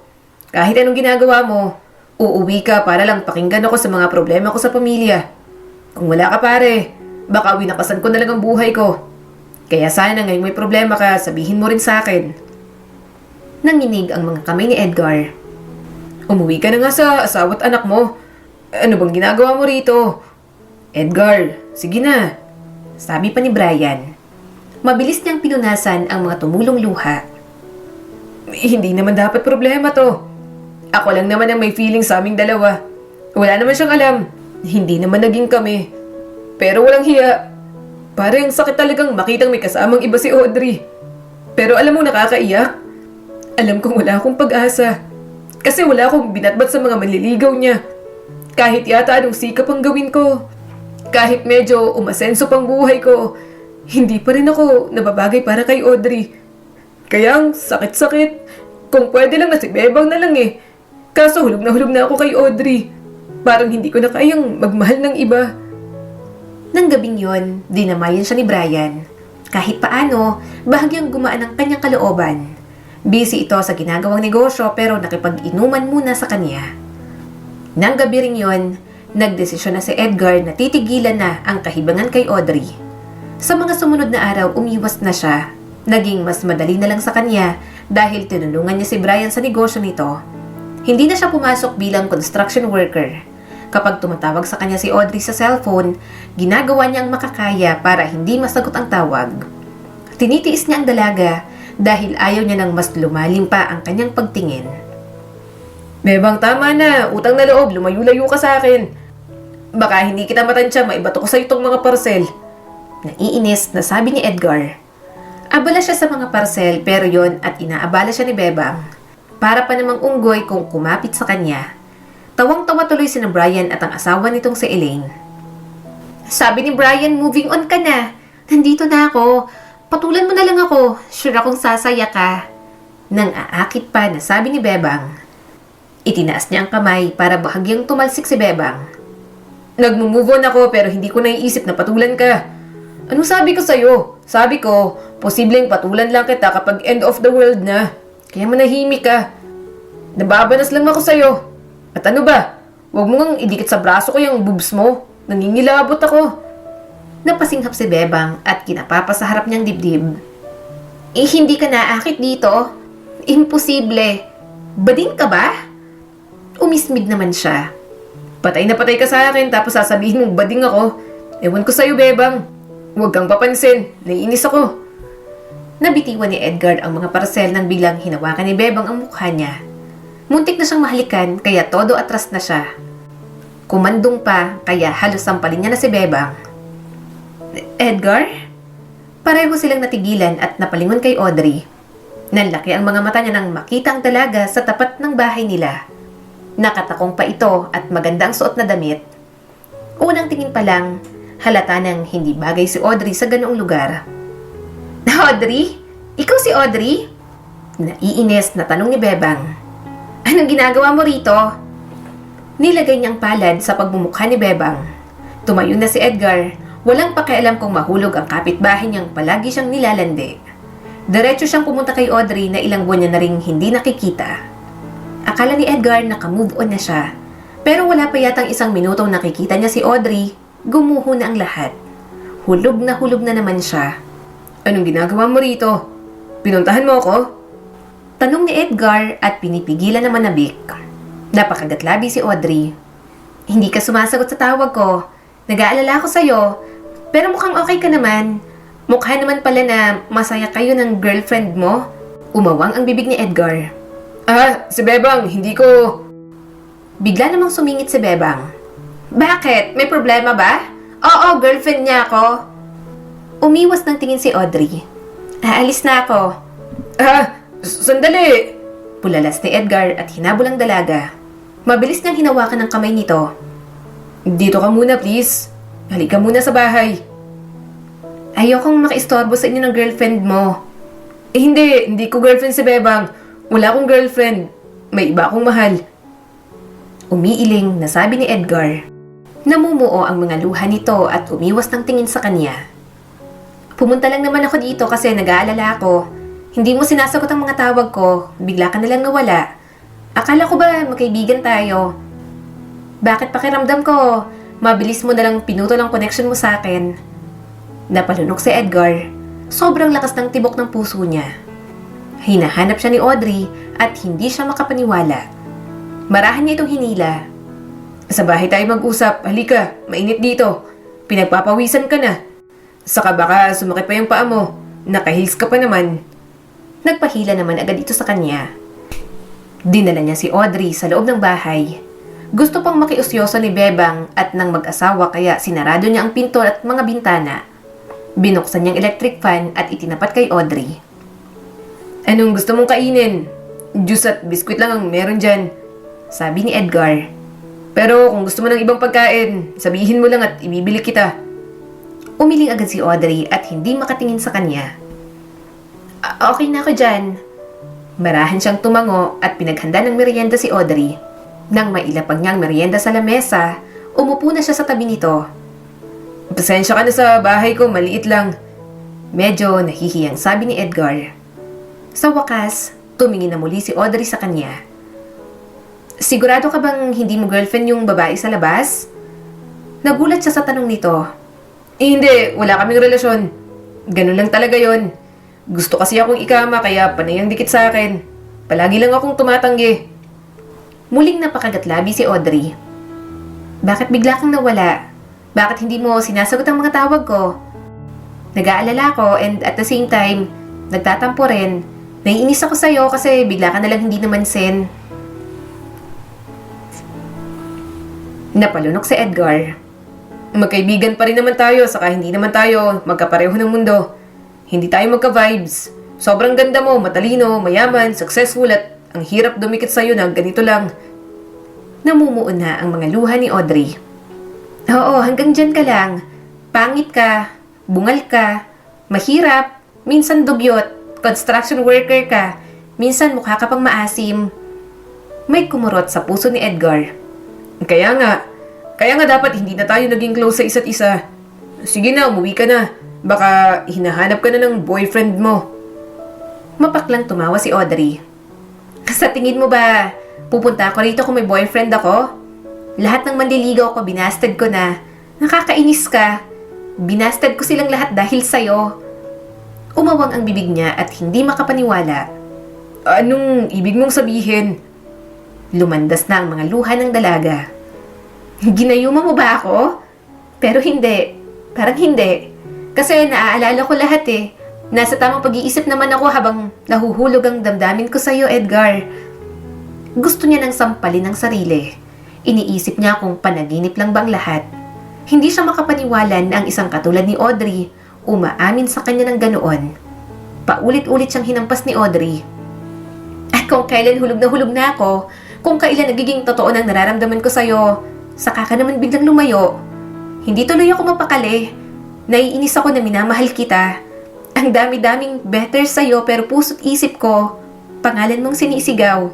Kung hindi mo ako gusto at kayang mahalin pabalik, sabihin mo na lang para matigil na tong kabaliwan ko sa'yo. Hinawakan niyang kamay nitong paulit-ulit na humahampas sa kanya. Ayoko. Bakit ka titigil sa kabaliwan mo sa akin? Mas lalong nangilid ang mga luha ni Audrey. Ano? Gusto mo ako magdusa? Ang sama-sama mo, makasarili ka. Ayokong tumigil ka kasi nababaliw din ako sa'yo, Audrey. Sinapo ni Edgar ang mukha ng dalaga. Narinig mo ba ako? Nababaliw din ako sa'yo kasi mahal na mahal kita. Mas lalong naiyak si Audrey at napayuko na lang. Natatawang yumakap si Edgar sa dalaga. Naluluha rin siya at napapikit. Kung regalo sa kanya ng Diyos si Audrey, ito na ang pinakamagandang regalo na natanggap niya. Hindi ako makapaniwala. Mahal mo talaga ako? Ngiti-ngiti na tanong ni Edgar. Napairap naman si Audrey. Sinabi ko na nga hindi ka pa naniniwala. Muli niyang niyakap ang dalaga. Pangako ko, gagawin ko ang lahat para maging karapat-dapat para sa'yo. Hindi ko man mapantayan pero at least, kahit may maiharap man lang akong bagong... Pero at least, may maiharap man lang akong bagong ako sa mga magulang mo. Tumango si Audrey at gumanti din ang yakap sa kanya. Hihintayin kong dumating ang araw na yan. Mahal na mahal din kita, Edgar. Kahit anong gawin mo, susuportahan kita.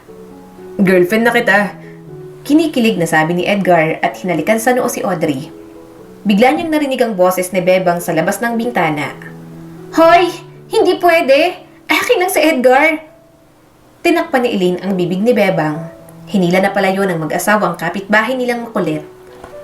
Natawa na lang sila ni Audrey.